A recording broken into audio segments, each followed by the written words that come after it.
for the times that you are able to come out and practice at a short game facility like here or one at another course, you know, starting, you know, to build that confidence, starting broad, giving yourself that 10-foot target, 10-foot ring around the hole, and then working it into a 5-foot and then a 3-foot, you know, will be a lot better for your mental mindset of having that confidence instead of focusing on a 3-foot and you miss a couple and then the rest of that practice is pretty much gone. Yeah. So your mental mindset will be huge. Yeah. But in the week moving forward, we went over those practice drills in the short game area. I would say for just some things to think about for drills or training when you go out and play, if you play in the next week, is just focusing on your tempo, especially when you miss it. You had that missed drive on 13 and kind of re-teed pretty quick. Yeah. And I mean, your second drive wasn't bad by any means. The outcome kind of sucked, but yeah, but it was the a good wind drive. and it's a difficult tee ball anyway. Yeah. But it was overall it was a good shot, and that's really the only time I saw you kind of rush either from a bad shot outcome or a good shot outcome. Sure, sure. So I definitely. So we're keeping it. Go ahead and set up to it like you're setting up the same shot, hitting it towards the shed, bringing it back to the blue. So it's something subtle. You're not going to actually hit it. And obviously, this is probably going to be a huge exaggeration, but yeah, exactly that. But I'm trying to exaggerate. You want to see the toe basically come across. This is exactly a drill that I worked on for something you don't have to worry about catching the tee and throwing off your timing.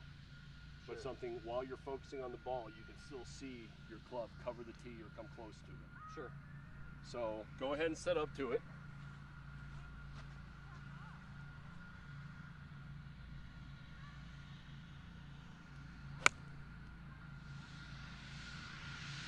Yeah, I like that though. That's a pretty good ball. I know it didn't cut a ton, but it's a wedge. It really shouldn't cut a lot. No. So now so that was great. You brought it out. Your toe was about here, so you almost covered it, just like you were going for. Look at the divot too. Yeah. That's one of the healthiest divots I've probably had in my life.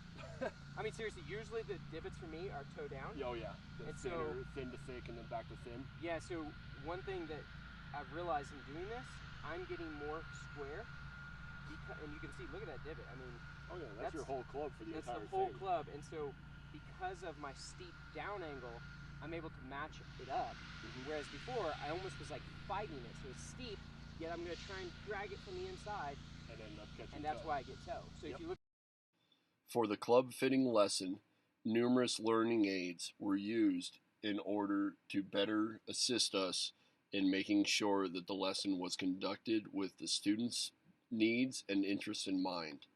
The Mizuno fitting system was used with the shaft optimizer and lie board to better understand what current makeup of irons would be most beneficial for the student, as well as generate other possible shaft recommendations based on the data from his swings.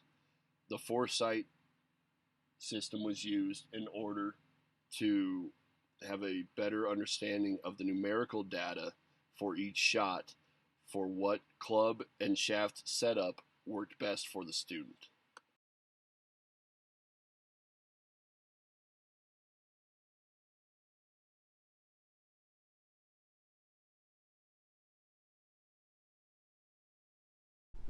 You've mentioned several times that tempo is an incredible improvement, and it's one of the best parts of your putting game right now. Yeah. Which is awesome.